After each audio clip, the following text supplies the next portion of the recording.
பூமாரி, ஏன் வந்ததுல இருந்து சோகமாவே இருக்க? என் கூட விளையாட வரியா? நான் வரல. ஏன் மூஞ்சி உம்முன்னு வச்சிருக்கேன்? என் கூட விளையாடவா?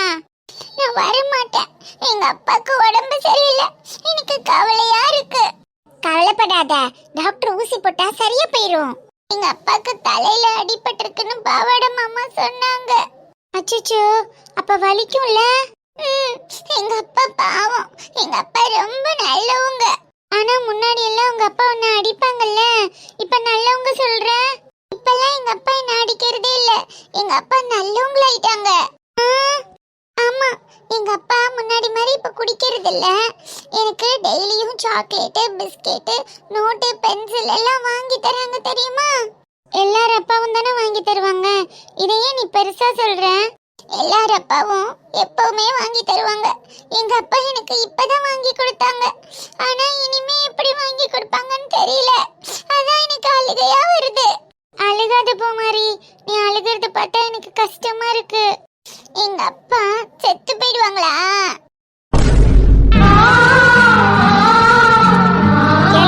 ஏன்டா அந்த குட்டியை அழுக வச்சுக்கிட்டு இருக்க? அப்பதான் நான் அழுக வைக்கல, அவதான் உங்க அப்பாவை நினைச்சு அழுதுகிட்டு இருக்கா. அதுக்கு பெரிய மனுஷன் நீங்க சமாதானம் சொல்றீங்களாக்க?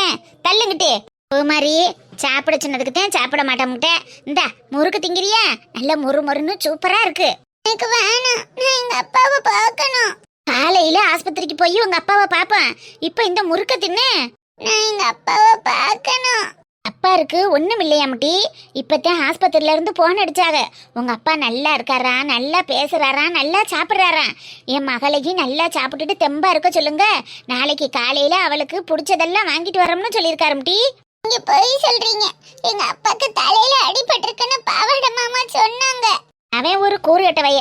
பச்சை பிள்ளைகள்கிட்ட என்ன சொல்லணும் என்ன சொல்லக்கூடாதுன்னு ஒரு கூறு வரும் தெரியாது. நீ கிச்சாவும் விளையாடும் போது கீழே விழுந்தா உனக்கு காலில் அடிபடும்ல, அது மாதிரி அப்பா வேலை பார்க்கும்போது அவங்களுக்கு கீழே விழுந்து தலையில் அடிபட்டிருக்கு. அம்பிடுத்தேன் ஒரு ஊசியை போட்டுட்டு மாத்திரை வாங்கிட்டு அப்பா காலையில வீட்டுக்கு வந்துருவாங்க. நீ அழுகாம தெம்பா இரு. காலையில வந்துருவாங்களா? ஆமாடா, இப்பத்தானே எனக்கு போன் அடிச்சா உங்க அம்மா. அவங்க அப்பா நல்லா இருக்காக, பூமாரியை பத்திரமா பாத்துக்கிறங்க, நாங்க காலையில உங்க அப்பாவை கூட்டிட்டு வந்துடுறோம்னு இப்பத்தான் சொன்னேன். அதுக்குத்தான் உனக்கு சோறு ஓட்டு கொடுத்தேன், நீ சாப்பிட மாட்டோம்ட்ட. இந்த முறுக்கைனாலும் தின்னு. அப்பத்தான் எனக்கு ஒண்ணு தெரியும். உனக்கு உள்ளக்கு இருக்கு, நீ போய் எடுத்துக்கடா. பாவம் பூமாரி சாப்பிடாம இருக்கல்ல, அவ திங்கிட்டேன். என்ன பெத்தாரு, சாப்பிடுங்க சாப்பிடுங்க. ராத்திரிக்கு உனக்கு என்ன வேணும்? உனக்கு என்ன பிடிக்கும்? நூடுல்ஸ் செஞ்சு தரவா? வேணாம். வேற என்ன வேணும் உனக்கு சொல்லு, அத்தை செஞ்சு தரேன். அப்பதான் அவளுக்கு இடியாப்பமும் தேங்காய் பாலும் தான் பிடிக்கும். அப்படியா? எனக்கு இடியாப்பமும் தேங்காய் பாலும் தான் பிடிக்கும். பூமாரிக்கு எனக்கும் ஒரே மாதிரி பிடிச்சிருக்கோத்தியா? பூமாரி, நம்ம ராத்திரி 2 பேரும் இடியப்பம் புளிஞ்சு நம்ம 2 பேரும் தேங்காய் பால் ஊற்றி சாப்பிடுவோம், சரிதானே? ஆத்தா உனக்கு ராத்திரி மொட்டை மாடியில் கொண்டு போய் படுத்துக்கிட்டு வானத்தை பார்த்து கதையிலான்னு சொல்றேன். நம்ம எல்லாரும் கதை பேசி சாலியா தூங்குவோம். அப்பதான் நான் அன்னைக்கு கூப்பிட்டதுக்கு மட்டும் அங்கெல்லாம் கொசு கடிக்கும் வரக்கூடாதுன்னு சொன்னேன். இப்ப பூமாரிக்கு மட்டும் வரேன்ற. அன்னைக்கு கொசு கடிச்சிச்சுடா, அதனால மாட்டோம்னு சொன்னேன். இன்னைக்கு கொசு வத்தி கொளுத்தி வச்சுக்கிருவான். மேலே போய் உட்காந்து காத்தாட சாப்பிட்டு கதை சொல்லி உனக்கு ஆத்தா சோறு ஊட்டி விடுறேன், சரிதானே? இடியப்பம் வேண்டா, இடியப்பம் செஞ்சு ஊட்டி விடுறேன். சரிங்க அத்தா. நல்ல உள்ள பூமாரி, சமத்தா அழுகாம சாப்பிடணும். எங்க கண்ணீரை தொடங்கி என் தங்கம். அம்முசா சித்தியும் சித்தப்பாவும் டவுனுக்கு போயிருக்காங்கல்ல, வரும்போது பூமாரிக்கு நிறைய முட்டாய் சாக்லேட் வாங்கிட்டு வாங்க, மிச்சர் வாங்கிட்டு வாங்க, காராப்புத்தி வாங்கிட்டு வாங்கன்னு சொல்லியிருக்கேன். நம்ம எல்லாத்தையும் திம்போம், நீ அழுக கூடாது, சரியா? அப்பதான் அவளுக்கு பொம்மை வேணுமா? பொம்மை கொடுத்தாதான் அழுகாம இருப்பாளாம். அது சரி, பக்கத்து இலைக்கு பாயாசம் கேக்குதாக்க? பொம்மை அவளுக்கு வேணுமா இல்ல உனக்கு வேணுமாடா? 2 பேருக்கும் வேணும். அப்பதான் சரி, வாங்குவோம். நான் போன் அடிச்சு வாங்கி வர சொல்றேன். அது வரைக்கும் பூமாரி கூட சேர்ந்து ஒத்துமையா விளையாண்டுக்கிறியா? நான் விளையாண்ட வாங்கி தருவியா? வாங்கி தரேன்டா.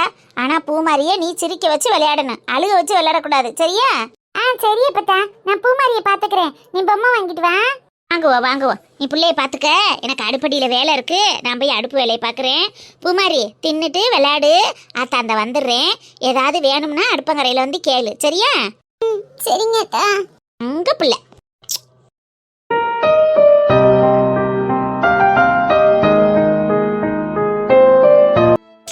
முத்து மாதிரி உள்ள என் சிங்குக்கு ஆப்ரேஷன் நடந்துகிட்டு இருக்கு. எந்த பிரச்சனையும் இல்லாம என் சிங்குக்கு நல்லபடியா ஆப்ரேஷன் முடிஞ்சு பழையபடி திரும்பி வரும்போது நான் 3 வருஷம் உனக்கு எந்த தங்கு தடையும் இல்லாம உனக்கு தீச்சட்டி எடுக்கிறேன் தாயி, தீச்சட்டி எடுக்கிறேம்மா. என் சிங்குவை எனக்கு பழைய நிலைமையிலேயே திருப்பி கொடுத்துறாத்தா. திக்கத்தை உனக்கு தெய்வம் தான் துணைன்னு சொல்லுவாங்க. நான் உன்னைய மட்டும்தான் தாயி நம்புறேன். என் புருஷனை எப்படியாவது காப்பாத்தி எனக்கு மாங்கல்ய பிச்சை போடு. ஆபரேஷன் நல்லபடியா நடக்கும் அனசா, நீ தைரியமா இரு. அன்னைக்கிளி வாங்க மாமா, பணம் ஏற்பாடு பண்ணிட்டீங்களா? ஆப்ரேஷன் பண்ணுறதுக்கு 1 லட்ச ரூபா ரெடி பண்ணியிருக்கேன் அன்னைக்கிளி. மிச்ச பணத்துக்கு நம்ம டவுசர் யாட்டையும் சொல்லியிருக்கேன். டீ கடை முருகேசன்ட்டையும் வட்டிக்கு கேட்கலான்னு பார்க்குறேன். என்னன்னு நான் அதுக்கப்புறம் போய் பார்த்துக்கிறேம்மா. ஆப்ரேஷனை ஆரம்பிக்க சொல்லுவோம். இந்தாங்க பணத்தை வாங்கிக்கிறேங்க. ஆபரேஷனுக்குள்ள 1 லட்ச ரூபாயை கட்டியாச்சு மாமா, பணம் கிடைச்சிருச்சு. என்ன அன்னைக்கிளி சொல்கிற? ஆப்ரேஷன் நடந்துக்கிட்டு இருக்கா? பணம் கட்டாமல் பண்ண முடியாதுன்னாங்களே. தெய்வம் யாருக்கு எந்த உதவியவும் நேரடியா வந்து செய்யாது, மனுஷ மக்கள் ரூபத்துல தான் வந்து செய்வாங்கன்னு கேள்விப்பட்டிருக்கேன். என் விஷயத்துலயும் அது உண்மை ஆயிருச்சு மச்சான். ஆப்ரேஷன் பண்றதுக்குள்ள 1 லட்ச ரூபாய நம்ம நெடுவாளி மாடனு எல்லாரும் சேர்ந்து கழுத்துல காதுல கிடக்கிறதெல்லாம் கலட்டி கொடுத்தாங்க. அக்காவும் காதுல போட்டிருந்த அரப்பவன் தோட கலட்டி கொடுத்து பாவாடாத அடகு வச்சுட்டு வந்தேன் மச்சான். ஆப்ரேஷன் நடந்துகிட்டு இருக்கு.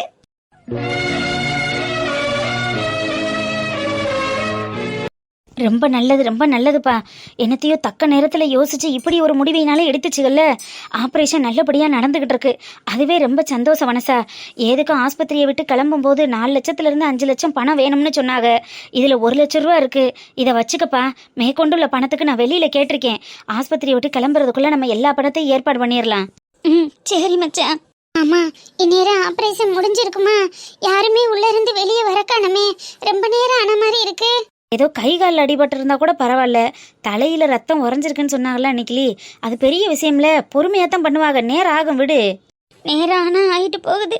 என் புருஷனுக்கு ஒரு குறையும் இல்லாம அவர் திரும்பி வரணும், அதுவே போதும். சிங்காரம், நாங்க தான் டாக்டர். என் புருஷனுக்கு நல்லபடியா ஆபரேஷன் முடிஞ்சிருச்சா? என் சிங்க நல்லா இருக்காரா? அவருக்கு எந்த பிரச்சனையும் இல்லைல?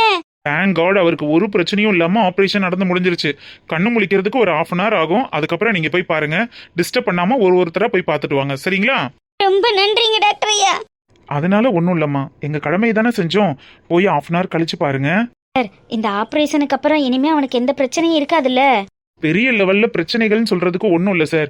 ஆனா கண்டிப்பா 6 மாசம் பெட் ரெஸ்ட் எடுத்தே ஆகணும். ஏன்னா தலையில அடிபட்டிருக்குங்கிறப்போ மூளையை பாதிக்கிறதுக்கும் அது வாய்ப்பு இருந்தது. ஆனா எல்லா கண்டத்தையும் அவர் தாண்டி வந்துட்டாரு. ஆனாலும் ஹெவியா வெயிட் தூக்குறது, அதிகமா வெயில்ல அலையிறது, மூளைக்கு அதிகமா வேலை கொடுக்கறது, நிறைய ஸ்ட்ரெஸ் ஆகுறது, ப்ரெஷர் ஆகுறது, டென்ஷன் ஆகுறது, இந்த மாதிரியான வேலைகள் எதுவுமே பண்ணாம இருக்கணும். ஏன்னா மூளைங்கிறது ரொம்ப சென்சிட்டிவான ஒரு விஷயம். அதை மேற்கொண்டு ஏதாவது ஒரு பிரச்சனையில நம்ம ஹீட் பண்ணோம்னா அது இன்னுமே ஓவர் ப்ரெஷர் ஆகி ஏதாவது பிரச்சனைகளில் கொண்டு போய் விடுறதுக்கும் வாய்ப்பு இருக்கு. அதனால ஒரு 6 மாசம் கம்ப்ளீட்டா பெட் ரெஸ்ட் எடுக்கணும். அதை மட்டும் பார்த்துக்கோங்க. மந்த்லி ஒரு தடவை செக்அப்க்கு கூட்டிட்டு வாங்க. மெடிசன்ஸை கரெக்டாக ஃபாலோ பண்ண சொல்லுங்க. ரொம்ப நன்றிங்க டாக்டர். கண்டிப்பா நாங்க செக்கப்புக்கு கூட்டிட்டு வர்றோம். Okay sir. அடுத்த பேஷண்ட் பார்க்க வேண்டியது இருக்கு. ஏதாவது டவுட்னா கண்டிப்பா நீங்க வந்து என்ன பாருங்க. சரிங்க ஐயா. அப்புறம் ஆப்ரேஷனுக்கு மட்டும்தான் அந்த 1 லட்ச ரூபாய் அமௌண்ட் எடுத்துப்பாங்க. டிஸ்சார்ஜ் பண்ணும்போது பேலன்ஸ் உள்ள அந்த 4.5 லட்ச ரூபாய் அமௌண்ட்டை நீங்க கட்டினா தான் டிஸ்சார்ஜ் பண்ண முடியும். அதுக்குள்ள கொஞ்சம் ஏற்பாடு பண்ணுங்கம்மா. நான் மேனேஜ்மெண்ட்ல பேசி வச்சிருக்கேன். ஒன்றும் பிரச்சனை இல்லை. கொஞ்சம் ரிலாக்ஸ்டா டிஸ்சார்ஜ் ஆகுறதுக்குள்ள ரெடி பண்ணா போதும். சரிங்க டாக்டர், அதெல்லாம் நாங்க ரெடி பண்ணிடுறோம். ஓகேப்பா. இன்னமும் ஏண்டி அழுதுகிட்டே இருக்க? அதான் பெரிய டாக்டரே சொல்லிட்டு போயிட்டாங்கல்ல. இனிமே குழந்தனுக்கு ஒரு குறையும் இல்ல. நீ தைரியமா இரு, சரியா? நம்ம கும்பிட்ட தெய்வம் நம்ம முத்து மாதிரி என்னைக்கு நம்மள கைவிட மாட்டா. ஆப்ரேஷன் நல்லபடியா முடிஞ்சிருச்சு. ஆனா இன்னும் 3 நாளுக்குள்ள 4-5 லட்சம் ரூபாய் கட்டணும்னு சொல்லியிருக்காங்களேக்கா. அம்புட்டு காசுக்கு நம்ம எங்கக்கா போறது? சார், அதான் பணத்தை பத்தி நீ கவலைப்படாத, நான் பாத்துக்கிறேன்னு சொல்லிட்டேன்ல. அப்புறம் ஏன் அதை பத்தியே யோசிச்சுட்டு இருக்க? இன்னும் 1/2 மணி நேரத்துல தம்பி கண்ணு முழிச்சிருவான். அவனை போய் பார்க்கணும், அவனுக்கு தைரியம் சொல்லணும்னு மட்டும் நினை. மத்ததை நான் பாத்துக்கிறேன், விடு. உங்க குடும்பத்துக்கு நான் ரொம்ப நன்றி கடன் பட்டிருக்கேன் மச்சான். என் பாரத்துல பாதி சமய நீங்களும் அக்காவும் தான் சுமக்கிறீங்க. இந்த நன்றியை நான் என்னைக்கும் மறக்க மாட்டேன். என்னைக்கும் ஒரு நாயா நான் உங்க கூடவே இருப்பேன்க்கா. கழுத, ஏண்டி நாய் பெயின்னு என்னென்னத்தையோ பேசுற? கூட பிறந்தாத்தையும் பிறப்பா? வாய்க்கு வாய் அக்கா அக்கான்னு சொல்ற. உனக்காக இது கூட செய்ய மாட்டோமா? பணத்தை பத்தியெல்லாம் நீ கவலைப்படாத மச்சான். எங்கிட்டாவது போய் என்னமாவது பண்ணி கண்டிப்பா காசை கொண்டுட்டு வந்து கட்டிடுவாங்க. குழந்தை நல்லா இருக்காரு. ஆப்ரேஷன் நல்லபடியா முடிஞ்சிருச்சு. அதுவே நம்மளுக்கு பாதி சந்தோஷம். விடு கழுதையில. ஏதோ நம்மளை பிடிச்ச பீடை இதோடு போகட்டும்னு இருக்கட்டும். மேடம், சொல்லுங்கப்பா. அக்கா, நீங்க 4 லட்சம் ரூபாய் பில் கட்டினதுக்கான ரிசிப்ட் இந்த இருக்கு. பேலன்ஸ் அமௌண்ட், மெடிசன்ஸ் எல்லாம் கணக்கு பண்ணிட்டு நீங்க டிஸ்சார்ஜ் ஆகும்போது ரிசப்ஷன்ல சொல்லுவாங்க, என்னன்னு பாத்துக்கோங்க.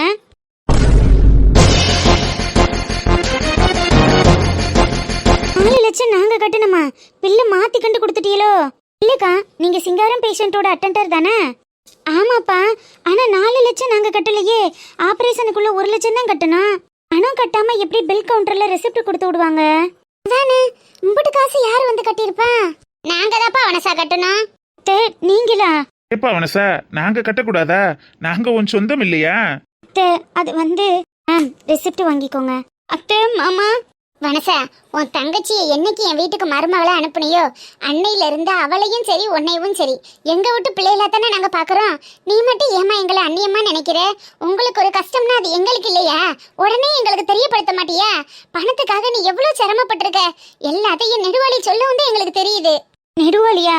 ஆமா வனசாக்கா, நீ நயன்தாராக்கு சொல்லக்கூடாதுன்னு சொல்லி இருந்தோம். நான் தான் அவங்க வீட்டுக்கு ஃபோன் பண்ணேன். அம்மா, என்னோட ட்ரெஸ் நான் தனியா தானே வைக்க சொன்னேன், எதுக்கு ஒரு பேக்ல வச்சீங்க? ஏய், அதான் நேத்தே சமாதானம் ஆயிட்டோம்ல. 2 நாள் ட்ரிப்புக்கு எதுக்கு 2 பேக்னு பார்த்தேன்.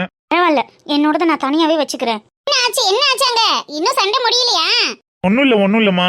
என்னம்மா நைந்தரா, என்ன சொல்றான்? நைட்டு சமாதானம் பண்ணானா இல்லையா? அத்தை. என்னடா இன்னும் மூஞ்சி திக்கி வச்சிட்டு இருக்கா? கொஞ்சமாவது அவகிட்ட அனுசரணையா பேச தெரியுதா உனக்கு? அம்மா, ட்ரெஸ் எல்லாத்தையும் ஒரு பேக்ல வச்சுட்டேனா, அதுக்காக கோச்சிட்டு இருக்காமா? ஓ, அது சரி அது சரி. அப்ப மாமியாருக்கு மருமக சலைச்சவ இல்லதான் போல் இருக்கு. என்ன என்கிட்ட எல்லாம் எதுவுமே சொல்லாம பேகெல்லாம் எடுத்துக்கிட்டு எங்க கிளம்பிட்டீங்க 2 பேரும்? டூர் போறோம்டி, ஊட்டி கிளம்பிட்டோம். வரியா? ஊட்டியா? என்கிட்ட சொல்லவே இல்ல. நீங்களும் வர்றதுன்னா வாங்க, ஜாலியா இருக்கும். ஏய், அவ வந்தா எப்படி ஜாலியா இருக்கும்? கடுப்பாதான் இருக்கும். வாங்க மைனி, எல்லாரும் பேசாம ஃபேமிலியோட போயிடலாமா? சாவி, 2 பேருக்கும் அடிக்கடி ஒரே சண்டடி, வீட்ல இருக்க முடியல. நேத்தெல்லாம் சரியான சத்தம். அதனாலதான் உடனே எங்கேயாவது கிளம்பி போயிட்டு வாங்கன்னு அனுப்பி வச்சிருக்கேன். ஊட்டி போயிட்டு வரட்டும், அடுத்த முறை நம்ம போய்க்கலாம். இப்போதானமா 2 பேரும் ஹனிமூன் கொடைக்கானல் போயிட்டு வந்தாங்க, அதுக்குள்ள ஊட்டி அனுப்பிட்டீங்க. அதை ஏன் சாவி கேக்குற? ஒருத்தர் மாத்தி ஒருத்தர்கிட்ட பேசிக்கிறதுக்கு டைமே இல்லாம அவன் தனியா ஒரு பக்கம் ஓடுறதும் இவ தனியா ஒரு பக்கம் ஓடுறதும், வீட்டுக்கு வந்தா ஒருத்தர் மாத்தி ஒருத்தர் பாத்துக்கிறதுக்கு கூட நேரம் இல்ல. அந்த அளவுக்கு 2 பேரும் பயங்கர பிஸியா இருக்காங்க. எப்பவாவது ஒரு தடவை பாத்துக்கிட்டா கூட அதுலயும் உட்காந்து ஏதாவது சண்டை போட்டு நாரிக்கிட்டே இருக்காங்க. அதனாலதான் ஒரு 4 நாள் ட்ரிப்பா எங்கேயாவது கிளம்பி போயிட்டு வாங்கன்னு சொல்லி அனுப்பிட்டேன். சரி, ஊட்டி போலாமே, அவன் ஃப்ரெண்டுக்கும் கல்யாணம் வருதுல்ல, அப்படியே கல்யாணத்தை அட்டன் பண்ணிட்டு வாங்கடான்னு சொல்லியாச்சு. ஓகே ஓகே, நானும் மாமா கூட ஊட்டி போலான்னு தான் பிளான் பண்ணியிருந்தேன். ஆனா அந்த மனுஷன் தான் வரவே மாட்டேங்கிறாரே. ஒரு நிம்மதியா இருக்கணும்னு தானே லண்டன் போயிருக்காரு, அப்படியே அவரை தொல்லை பண்ணிட்டு இருக்க. டேய் டேய், வந்த உடனே ஆரம்பிச்சிட்டியா? சரி சரி, நீ கிளம்ப, டைம் ஆச்சு பாரு. கொடைக்கானல் போகும்போது சாவி செலவுக்கு பணம் கொடுத்தா, இப்போ ஊட்டி போகும்போது பணம் கொடுத்தா, திரும்பி வரும்போது அவளுக்கு சாக்லேட் வாங்கிட்டு வருவேன்லம்மா. என்ன சாவி, சாக்லேட் வேணுமா வேணாமா? நீ வாங்கிட்டு வர 500 ரூபாய் சாக்லேட்டுக்கு நான் 5000 உனக்கு பாக்கெட் பண்ணி தரணுமா? எனக்கு வேணும்னா நான் ஆன்லைன்ல ஆர்டர் போட்டு சாப்பிட்டுக்கிறேன். உன் சாக்லேட் ஒன்றும் எனக்கு வேண்டாம். ஏய், ஊட்டி சாக்லேட்ரி நல்லா ஃப்ரெஷ்ஷா டேஸ்டா இருக்கும். உனக்கு பிடிச்ச நட்ஸ் சாக்லேட்லாம் வாங்கிட்டு வருவேன்ப்பா. எல்லா ஐட்டமும் இப்பெல்லாம் ஆன்லைன்லேயே இருக்கு. ஊட்டி சாக்லேட்டுன்னு போட்டோன்னா வெரைட்டியாக லைனில் வந்து நிற்கிது. எனக்கு எந்த டேஸ்ட் பிடிக்குதோ அதை நான் போட்டு ஆர்டர் போட்டு சாப்பிட்டுக்கிறேன். நீ வாங்கிட்டு வர்றது ஒன்றும் எனக்கு தேவையில்லை. இடத்த காலி பண்ணு, டைம் ஆயிடுச்சு.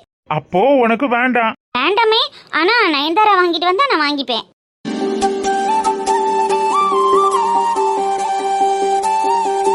எல்லா கடையிலையும் இருக்கிற எல்லா வெரைட்டிலையும் நான் உங்களுக்கு வாங்கிட்டு வரேன், நீங்க கவலைப்படாதீங்க. ஓகே நாத்தனாரே, அந்த நட்ஸ் சாக்லேட் கொஞ்சம் எக்ஸ்ட்ரா. அவி, இந்த பொழப்புக்கு ஏன் உனக்கு என்ன நோகுது? ஏன் நாத்தனார் கிட்ட நான் சொல்லி விடுறேன். ஓ அப்படி. ஓகே ஓகே மேடம், சரி தள்ளு, எனக்கு டைம் ஆயிடுச்சு. உங்ககிட்ட வெட்டியா பேசி நான் டைம் வேஸ்ட் பண்ண விரும்பல. சரிடா, புள்ளைய பார்த்து பத்திரமா கூட்டிட்டு போயிட்டு வா. ஓகேமா. அம்மா, 2 பேரையும் ஃபோன் கொடுத்துட்டு போகணும், எடுத்துட்டு போக கூடாதுன்னு சொன்னேன்ல. ஃபோன் எங்க? ஃபோன் எதுக்குமா வாங்குறீங்க? கேளு சாவி, போனை கொடுத்துட்டு தான் டூர் போகணும்னு ஒரே கண்டிஷன் போட்டுட்டு இருக்காங்க. என்னம்மா இதெல்லாம் சின்ன பிள்ளைங்க மாதிரி பண்றீங்க? சின்ன பிள்ளைங்க மாதிரி நான் பண்ணல, உன் தம்பியும் தம்பி பொண்டாட்டியும் தான் பண்றாங்க. என்னம்மா சொல்றீங்க? நேத்து நைட்டு 2 சண்டை போட்டுக்கிட்டதை நீ பார்க்கணுமே. அப்பா, காதால கேட்க முடியல, அவ்வளோ சத்தம். கிட்டத்தட்ட 2 மணி நேரமா நான் ஸ்டாப்பா சண்டை போட்டுட்டு இருக்காங்க. மா, இப்போ எதுக்குமா இவன்ட்ட சொல்லிட்டு இருக்கீங்க? என்ன தானடா தெரியும், போய் பார்த்தா 24 மணி நேரமும் போனையே பார்த்துட்டு என்ன கண்டுக்கவே மாட்டேங்கிறாருன்னு அவ சொல்றா. எப்ப பார்த்தாலும் ஆபீஸ் ஒர்க்கு இல்லைன்னா கிச்சன்ல வேலைன்னு இப்படியே சுத்திக்கிட்டு இருக்கா. என் முகத்தை கூட பார்த்து பேச மாட்டேங்கிறான்னு இவன் புலம்புறான். 2 பேருக்கும் நடுவுல மாட்டிக்கிட்டு தவிக்கிறது அந்த போன் மட்டும்தான். அந்த போன் இல்லாம இருந்தா 2 பேரும் ரிலாக்ஸ்டா இருப்பாங்கங்கிறதுனாலதான் சரி போனை பிடுங்கி வச்சுட்டு அனுப்பி விடலான்னு பிளான் பண்ணிருக்கேன். எதுக்கு தேவையில்லாம அந்த போன் இருந்து டிஸ்டர்ப் பண்ணிக்கிட்டு யாராவது போன் பண்ணுவாங்க. மண்ணு வேணும் ஜல்லி வேணும்னு இவனுக்கு போன் வரும். ஆபீஸுக்கு வரலையா லீவ் போட்டீங்கன்னா அங்க வரும். எதுக்கு தொல்லை? ஜாலியா போய் இருந்துட்டு வரட்டுமே. ஃபோன் இல்லைன்னா நல்லா தான் இருக்கும். அந்த காலத்துல என்ன எல்லார் வீட்லயும் ஃபோனா இருந்தது? அவி, நீனாவது சப்போர்ட் பண்ணுவேன்னு பார்த்தா அம்மாக்கு சாதகமா பேசிட்டு இருக்க. அம்மா ஒரு முடிவு எடுத்தா அது கரெக்டா இருக்கும் தம்பி.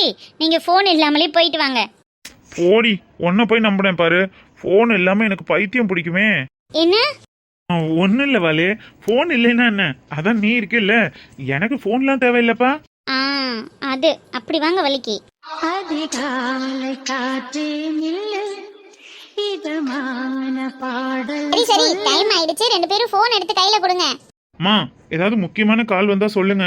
எந்த முக்கியமான காலா இருந்தாலும் அப்பா பாத்துக்குவாங்க. நீங்க நல்லபடியா போயிட்டு வாங்க. நயன்தாரா, பார்த்து பத்திரமா போயிட்டு வாமா. சரிங்க அத்தை. Happy journey to both of you. Thank you my dear sister. Bye. Bye மைனி.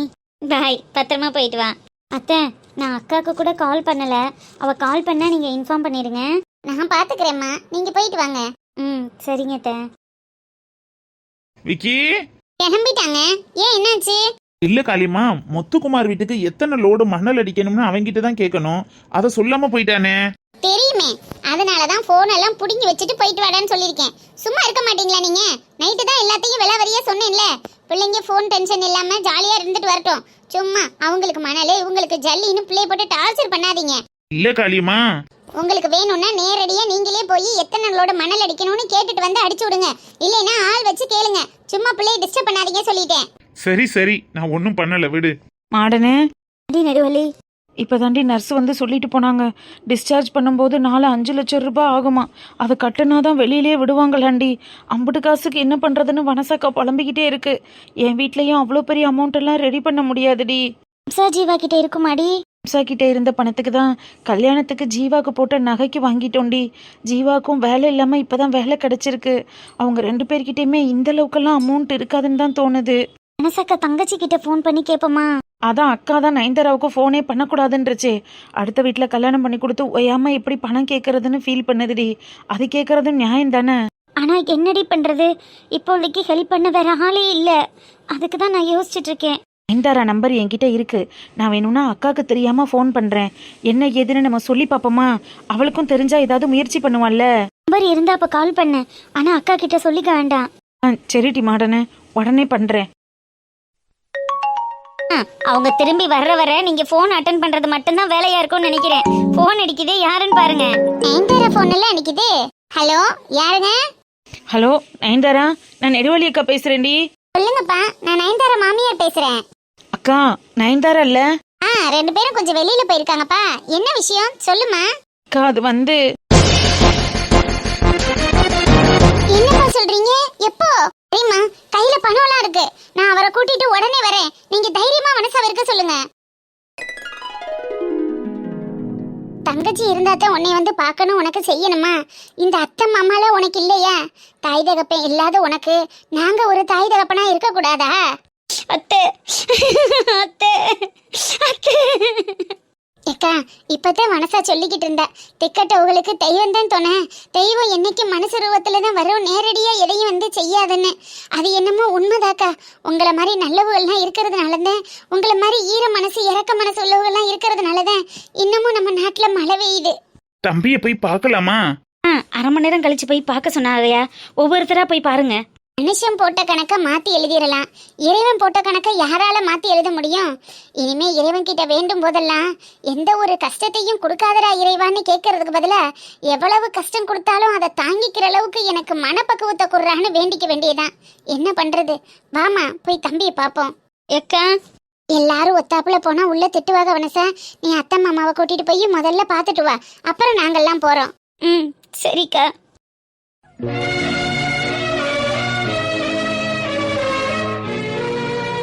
வணக்கம் அக்கா, எல்லாரும் எப்படி இருக்கீங்க? நல்லா இருக்கீங்களா?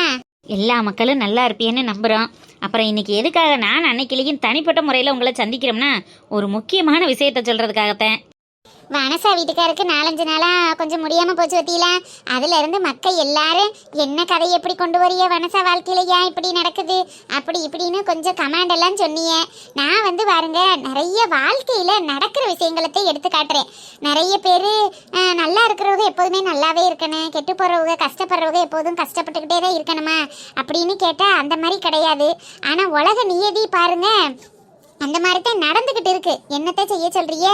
ஆமா, கஷ்டப்படுறவங்களுக்கு ஏதாவது ஒரு கஷ்டம் வந்துகிட்டே தான் இருக்கு. சரி கழுத, வாழ்க்கையில தான் அப்படி வந்துகிட்டு இருக்கு, கதையிலையுமா அப்படி வரணும். நல்லா கொண்டு போக கூடாதா? அன்னைக்கிலேக்கா உங்க கதையை பார்த்தா நல்ல சாலியா என்ஜாய் பண்ணி இருக்கணும். ஆமா, எங்களுக்கு மனசுல இருக்கிற கவலையெல்லாம் மறக்கணுமேன்னு நாங்க கதவாக்க வந்தா நீங்க இங்க வரும் கவலையா இருந்தா நாங்க என்னத்தை தான் செய்யறது அப்படின்னு கமெண்ட் கேட்டிருக்கியே. நான் எந்தேன் மக்களே, எப்போதுமே சந்தோஷம் ஜாலி குத்தாட்டம் கும்மாளம்னு இருந்துட்டுவிட்டா அது குடும்பம் இல்லையில. நம்ம எடுக்கிறது ஒரு குடும்ப கதை. அதில் நல்லது கெட்டது நயா நட்டம் கஷ்டம் நஷ்டம் துன்பம் இன்பம்னு எல்லாமே இருக்கத்தானே செய்யும். எல்லாம் கலந்தது தானே வாழ்க்கை. ஆனால் கொஞ்ச நாளாக கொஞ்சம் முன்னேறி வர்றது மாதிரி தான் தெரிஞ்சிச்சு. மறுபடியும் ஒரு சின்ன சின்ன மன சங்கடங்களை காட்டும்போது உங்களுக்கும் மனசு கஷ்டமாக இருக்குன்னு சொல்கிறிய. அதை நாங்களும் கருத்தில் எடுத்துக்கிட்டு கதை களத்தை கொஞ்சம் மாற்றலாம், அடுத்த லெவலுக்கு போகலாம் அப்படிங்கிறது மாதிரி ஒரு ஐடியாவில் இருக்கோம். ஆமாங்க, இன்னைக்கு வனசா வீட்டை அதுக்கிட்ட முடிச்சு விட்டாச்சு. சரி, நல்லபடியா ஆகிறது மாதிரி காட்டிவிட்டு அடுத்தடுத்து இனி வேற கதைக்குள்ள போவோம் அப்படிங்கறது மாதிரி முடிவு பண்ணி மாமா நிறைய ஐடியா கொடுத்து வச்சிருக்காங்க. எல்லாத்தையும் அடுத்தடுத்து நம்ம வேற லெவல்ல கதையை கொண்டுட்டு போறதுக்கு முயற்சி பண்ணுவோம். நிறைய கதை யோசிச்சு வச்சிருக்கேன். இனி வந்து கொஞ்சம் இந்த பிரச்சனையெல்லாம் முடிஞ்சிருச்சுல, அதனால ஒரே சாலி சந்தோஷம். அடுத்த அன்னைக்கிளி குடும்பத்துல என்ன நடக்கும், வனசா குடும்பத்துல எப்படி முன்னேறாங்க, அந்த மாதிரியான கதைகளை கொண்டுட்டு போவோம் அப்படிங்கிற எண்ணம் இருக்கு. இனிமே நீங்க தொடர்ந்து வீடியோ பார்த்து சப்போர்ட் பண்ணுங்க. கதை இன்னி நல்லா வரும், உங்களுக்கு பிடிச்சது மாதிரி இருக்கும். நீங்க சொன்ன கருத்துக்களை எல்லாத்தையும் மாத்தி கொண்டு வர்றதுக்கு நானும் மாமாவும் முயற்சி பண்ணியிருக்கோம். அதுக்கான கதை எல்லாமே தயாரா இருக்கு. தொடர்ந்து நீங்க வீடியோ பார்த்து சப்போர்ட் பண்ணுங்க. நிறைய பேர் வீடியோவை பாக்குறீங்க, லைக் கொடுக்குறீங்க, ஆனா சப்ஸ்கிரைப் பண்ண மாட்டேங்கிறீங்க. நீங்க சப்ஸ்கிரைப் பண்ணி பார்த்தாத்தே அடுத்தடுத்து நாங்க டெய்லியும் போடும்போது உங்களுக்கு நோட்டிபிகேஷன் காட்டும், இல்லைன்னா காட்டாது. அதுக்காண்டி தான் சொல்றேன், சப்ஸ்கிரைப் பண்ணி பாருங்க, சரிங்களா? ஆமாம் மக்களே, சேனலை சப்ஸ்கிரைப் பண்ணி பாருங்கள். உங்கள் குடும்பத்துக்கும் உங்கள் நண்பர்களுக்கும் இந்த கதை பிடிச்சிருந்துச்சுன்னா நீனும் பாருமாப்ல, நீனும் பாருக்கா இந்த கதை நல்லா இருக்கு அப்படின்னு கொஞ்சம் ஷேர் பண்ணுங்க. ஏன்னா நம்ம பார்த்து நம்ம சந்தோஷப்படுறதோட இருக்கிறத விட்டுட்டு கொஞ்சம் இன்னும் 4 பேருக்கு அனுப்பினோம்னா எங்களுக்கும் நல்லது, உங்களுக்கும் நல்லது. எங்கள் கதைகளை இன்னும் 10 பேர் பார்ப்பாங்க. அது உங்கள் மூலியமாக பார்க்குறதுல எங்களுக்கு சந்தோஷம். ஆமாம் மக்களே, வேற ஒன்றும் இல்லை. அப்புறம் ஒரு முக்கியமான விஷயம், அன்னைக்கிளி சொல்லுமா. முன்னாடிலாம் எல்லா நாளும் வீடியோ வர்றேன், திங்கக்கிழமை மாத்திரம் லீவு கொடுக்குறேன் அப்படின்னு சொன்னேன். ஆனால் பாருங்க, இந்த ஒத்த தலைவலி காரணமாக இடையிலையும் ஆஸ்பத்திரிக்கு இந்த பச்சளை மருந்து குடிக்கிறதுக்கு அதுக்கு இதுக்குன்னு அலைஞ்சு இடையிலையும் கொஞ்சம் லீவு கொடுக்கறது மாதிரி ஆயிடுச்சு. இனிமே அந்த மாதிரி வேணாம். ஞாயிற்றுக்கிழமை பிள்ளைய வீட்டில் இருக்காங்க, மாமாவும் வீட்டில் இருப்பாங்க, வேலைக்கு போக மாட்டாங்க. அப்படிங்கிறதுனால சமைக்க சாப்பிட கொள்ள எல்லாருக்கும் ஞாயிற்றுக்கிழமை வீட்டில் வேலை இருக்கத்தானே செய்யும். மாவாட்டுறது மடியாட்டுறது துணிமணி துவைக்கிறது எங்கேயும் போகிற இடத்துக்கு போகிறது வார இடத்துக்கு வர்றதுன்னு ஞாயிற்றுக்கிழமை கொஞ்சம் வேலைப்பாடுக அதிகமா இருக்கு. அதனால இனிமே பாருங்க, ஞாயிற்றுக்கிழமை மட்டும் லீவ் எடுத்துக்கிறான், மற்ற எல்லா நாளும் தொடர்ந்து வீடியோ கொடுக்கலான்னு முடிவு பண்ணியிருக்கான். ஆமாம் மக்களே, இனிமேல் ஞாயிற்றுக்கிழமை வாரத்தில் ஒரு நாள் மட்டும் லீவ் விட்டுருவோம். மற்ற எல்லா நாளும் கண்டிப்பாக முடிஞ்ச அளவுக்கு ஒரு 15 நிமிஷம் கதையினாலும் கொடுத்துருவோமே தவிர லீவு போடுறதுக்கு இனிமேல் வாய்ப்பு கிடையாது. தொடர்ந்து வீடியோ வரும், நீங்கள் பார்த்து சப்போர்ட் பண்ணுங்கள். அன்னைக்கிளி சொன்னது மாதிரி சேனலை சப்ஸ்கிரைப் பண்ணி பார்க்காதவங்க சப்ஸ்கிரைப் பண்ணி பாருங்கள். உங்களுக்கு இந்த கதை பர்சனலாக பிடிச்சிருக்கு அப்படின்னா உங்கள் ஃப்ரெண்ட்ஸுக்கும் ஃபேமிலிக்கும் ஷேர் பண்ணுங்கள். உங்களால் எங்களுக்கும் எங்களால் உங்களுக்கும் மகிழ்ச்சி உண்டாகட்டும். வேறு ஒன்றும் சொல்கிறதுக்கு இல்லை. இனிமேல் கதை வேறு லெவலில் இருக்க போகுது. அடுத்த லெவல் கொண்டு போகிறோம். தொடர்ந்து பாருங்க, சப்போர்ட் பண்ணுங்க. இதுவரை 500 எபிசோடுக்கு மேல நம்ம பசங்க தமிழ் கார்ட்டூன் சேனல் போயிருக்கு. 1000 1500 2000ன்னு வர்ற அளவுக்கு நீங்க தான் உங்களோட ஆதரவை கொடுக்கணும். அதுக்கான கதைகளையும் நாங்களே யோசிக்க ஆரம்பிச்சிட்டோம். நல்ல கதையோட நாளையிலிருந்து சந்திப்போம். நன்றி, வணக்கம்.